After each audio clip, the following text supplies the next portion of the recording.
వరకు ఒక లెక్క, ఇక నుండి ఒక లెక్క. మారుతి గారు రాజా సాబ్ తో డిసెంబర్ 5న మన అందరినీ కనువిందు చేయబోతున్నారు. ఎస్, అండ్ ఇప్పుడు ఏమాత్రం ఆలస్యం చేయకుండా ఈ రోజుల్లో నుంచి ఇప్పటి వరకు ఎన్నో అద్భుతమైన సినిమాల్ని అందించినటువంటి our one and only extremely talented director Maruthi గారిని మాట్లాడవలసిందిగా రిక్వెస్ట్ చేస్తున్నాం.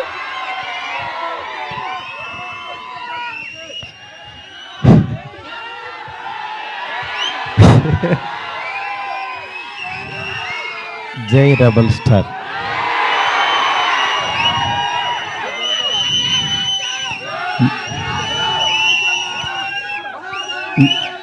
చాలాసార్లు చాలామంది అడిగేవాళ్ళు, కానీ నిజంగా అంటే మాటలు రాని సందర్భం అంటారే, అలా ఉంది ఇప్పుడు పరిస్థితి. ఫస్ట్ ఆఫ్ ఆల్ మనకి గెస్ట్లు వచ్చారు, national media. Thank you so much sir for being here. Welcome to Hyderabad sir. Please have nice food and please take our hospitality. Thank you so much sir. Telugu, Tamil and Kannada everyone. Telugu media గురించి చెప్పక్కర్లేదు. నా first beginning journey నుంచి నాతో పాటు నా family members లాగా నన్ను మందలిస్తూ, నా చేత మంచి సినిమాలు తీయిస్తూ, నన్ను నడిపిస్తూ ముందుకు తీసుకెళ్తున్నారు నా తెలుగు మీడియా మిత్రులందరూ. వాళ్ళందరికీ కూడా థ్యాంక్స్ అని చిన్న మాటతో చెప్పలేను. ఎందుకంటే ఒక్కళ్ళని ప్రత్యేకం కాదు, నాకు పరిచయం ఉన్న ప్రతి ఒక్కళ్ళు నేను మంచి సినిమా తీయాలని తాపత్రయపడ్డారు. వాళ్ళందరికీ కూడా పేరున చాలా చాలా చాలా థ్యాంక్స్. నెక్స్ట్ డైలాగ్ లేవు, అదే నేను మా ఎస్కేన్ అంతా చించుకోలేను, కానీ బట్ నా ఎమోషన్ అంతా లోపల ఉంటుంది. నా ఇదంతా నేను అంటే ఫస్ట్ ఈ జర్నీ ఒక చిన్న మాటతో చెప్పాలి. ఒకరోజు వచ్చి యువి వంశీ, డార్లింగ్ ప్రభాస్తో సినిమా చేస్తావా అన్నాడు. అదే డార్లింగ్ నేను గోపీచంద్తో చేస్తున్నాను, ప్రభాస్తో అడుగుతున్నాను, ఎందుకు చేయను, అలాంటి ఆపర్చునిటీ వస్తే అన్నాను. సరే రేపు ప్రభాస్ బాంబే రమ్మన్నాడు, ఒకసారి వెళ్ళి కలువు అన్నాడు. అనేసరికి ఆయన ఫోన్ చేస్తే టక్మని వెంటనే వెళ్ళాను. వెళ్ళిన తర్వాత చాలా బాగా ఆయనతో అంటే అసలు ఆయన చూడటం అనేదే ఒక గాడ్ని కలిసినంత ఒక ఆనందంగా ఉంటుంది. అంటే అలాంటి నిజంగా ఆయన కలవడం అంటే ఒక ఆ ఎగ్జైట్మెంట్ ఇది. వెళ్ళిన తర్వాత నేను మాట్లాడే విధానం, ఇంకా ఆయన మనం ట్రావెల్ అవ్వాలనేది, అంటే ఆయన ప్రేమ కథ చిత్రానికి భలే మగాడు వైకి ఆయన చాలా పిచ్చ ఇదనమాట. నాకు అలాంటి సినిమా ఒకటి చేయాలందండి సరదాగా అన్నారు ఆయన. అని అంటే అయ్యో తప్పకుండానండి అని చెప్తే అండి అనద్దు డార్లింగ్ అని పిలువ అన్నాడు ఆయన. అంటే ఆయన మనిషిని నచ్చితే ఎంత ఓన్ చేసుకుంటారో చెప్తున్నా. దాని తర్వాత పక్క కమర్షియల్ పెద్ద ఆడలేదు, బట్ అయినా సరే ప్రొడ్యూసరు కమిటీ అయిన ప్రొడ్యూసర్ వెనక్కి వెళ్ళిపోయారు నాకు ఈ కాంబినేషన్ వద్దని. బట్ ఆయన నిలబడ్డాడు, ఆయన ఒక్కడు ప్రపంచానికి. నేనన్నాను నేను కూడా యాక్చువల్గా వద్దులే ఇలాంటి పరిస్థితుల్లో ఎందుకు అని ఒక మెసేజ్ పెట్టేద్దాం ఆయనకి, డార్లింగ్ మనం తర్వాత చేద్దాం పోనని నేను మెసేజ్ పెట్టేద్దామని ఫోన్ తీసి వంశీకి చెప్పా, డార్లింగ్ ఎందుకు ప్రభాస్ గారు ఆయన దీనిలో ఉన్నారు, నాకున్న ఇప్పుడు దీనికి కరెక్ట్ కాదు, ఇలాంటి టైంలో నేను కూడా చేయలేను, నేను ఏదో తేజుతోనే ఇట్లా వెళ్ళిపోతాను అన్నా. అని అంటే సరే నువ్వు ఆలోచించుకో అన్నారు.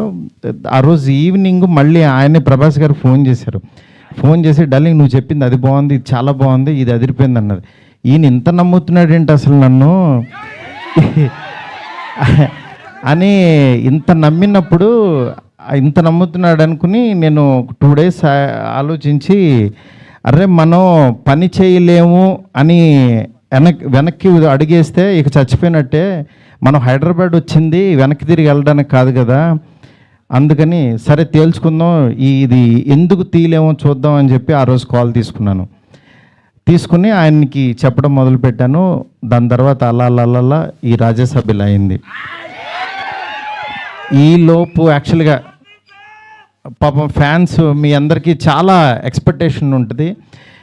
దానివల్ల ఈ కాంబినేషన్ కరెక్ట్ కాదేమో, ఎలా ఉంటుందో, అసలు ఈ కామెడీ ఎలా చేస్తాడు, ప్రభాస్కి ఒక ఇమేజ్ ఉంది, ఇలాంటివన్నీ చాలా డౌట్లు ఉండే అందరికీ మీకే కాదు అసలు మా ఇంట్లోనే డౌట్లు ఉంటాయి, ఏం నిజంగా నువ్వు ప్రభాస్తో తీస్తావా అని. కానీ నేను నా పెన్ను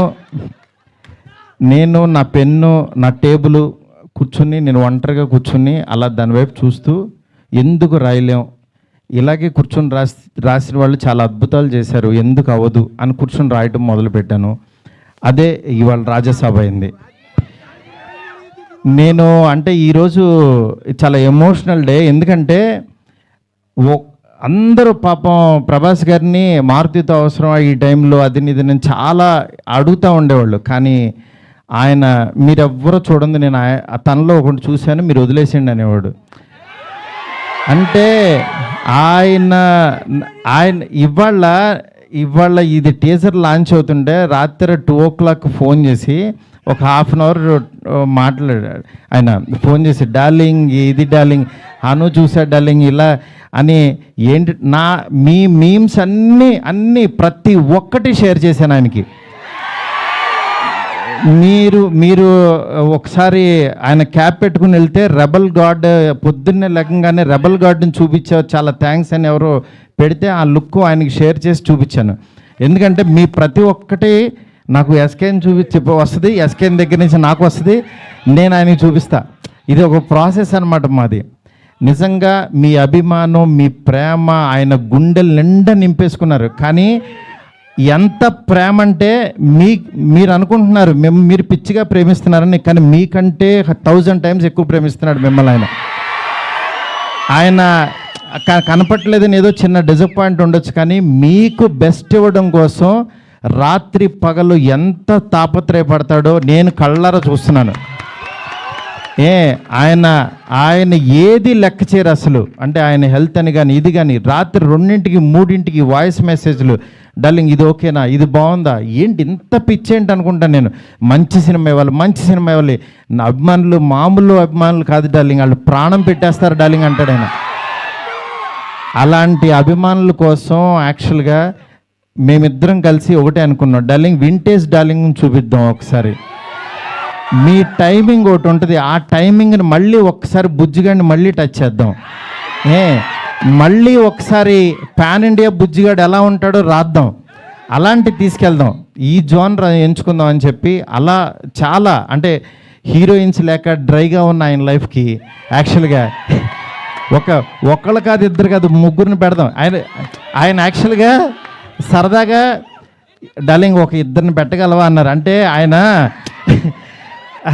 సలార్లో యాక్చువల్గా ఎవరు లేరు, ఉన్న అమ్మాయి కూడా ఎప్పుడో వస్తుంది, నెక్స్ట్ కలికి కూడా సరదాగా ఎప్పుడో ఒకళ్ళు వచ్చినా వెళ్ళిపోద్ది అదొక వాళ్ళు.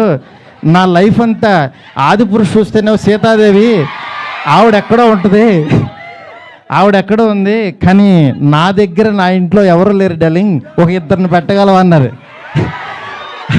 ఆయన అన్న మాటకి నేను పైనుంచి కింద చూసి డార్లింగ్ మీ రేంజ్కి 2 3 పెడతానన్నా. అలా యాక్చువల్గా 3 తీసుకెళ్ళి ఒక హర్రర్ కొంపలో పెట్టి రొమాంటిక్ ఫ్యాంటసీ నేను చెప్తున్నాను, నేను ప్రామిస్ చేస్తున్నా ఈరోజు ఇది జస్ట్ టీజర్. ఈ వరల్డ్ ఎలా ఉంటుందో మీకు జస్ట్ చూపించామంతే. ఇది trailer cinema you can't imagine, I'm telling. ఎందుకంటే నేను యాక్చువల్గా యాజ్ ఏ ఆర్టిస్ట్గా ఇందాకడ ఒక థియేటర్కి కట్అవుట్ పెట్టారు, అదే థియేటర్ దగ్గర చిరంజీవి గారి యాక్చువల్గా బ్యానర్స్ కట్టేవాడు నేను పెయింటింగ్స్ రాసి. అంటే నేను ఆర్ట్ బ్యాక్గ్రౌండ్ నుంచి వచ్చా, రోడ్డు మీద బొమ్మలు వేసుకున్న దగ్గర నుంచి వచ్చా. నా ఆర్ట్ని 2D యానిమేషన్ చేశా, 3D యానిమేషన్కి వెళ్ళా, అలా చివరికి యాక్చువల్గా ఒక హాలీవుడ్ కంపెనీతో వర్క్ చేసే స్థాయికి వచ్చాను ఈ సినిమాతో.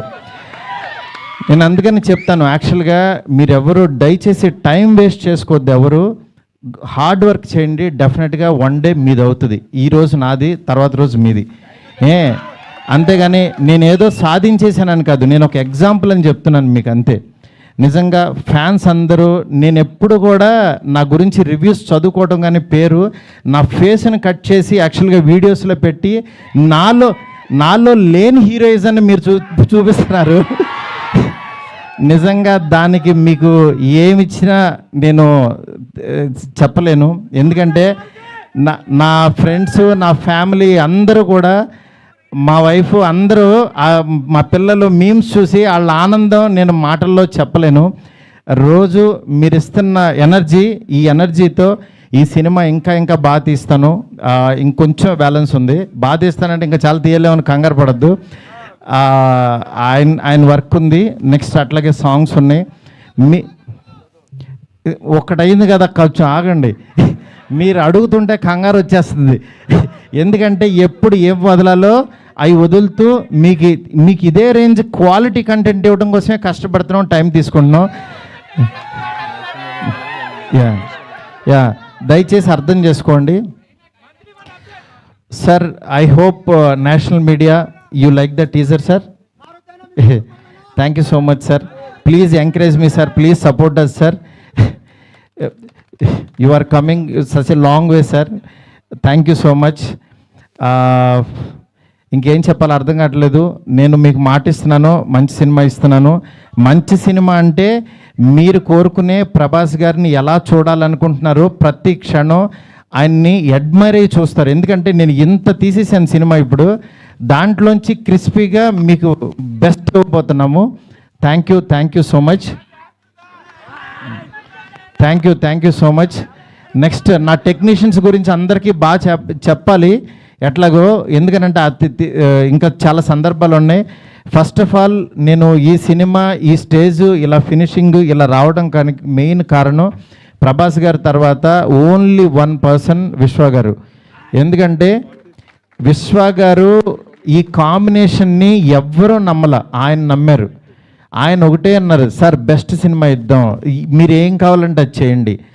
ఇప్పటికీ మేము అనుకున్న బడ్జెట్ దాటి ఎట్టెళ్తున్నా సరే ఆయన అస్సలు వన్ డే కూడా మమ్మల్ని డిస్కరేజ్ చేయకుండా మీకు బెస్ట్ సినిమా ఇవ్వడం కోసం కష్టపడుతున్నారు. డెఫినెట్గా ఈ సినిమా చాలా పెద్ద రేంజ్కి వెళ్తుంది. అది మాకు తెలుసు, ఏం జరుగుతుందో మేము చూస్తున్నాము. Thank you so much.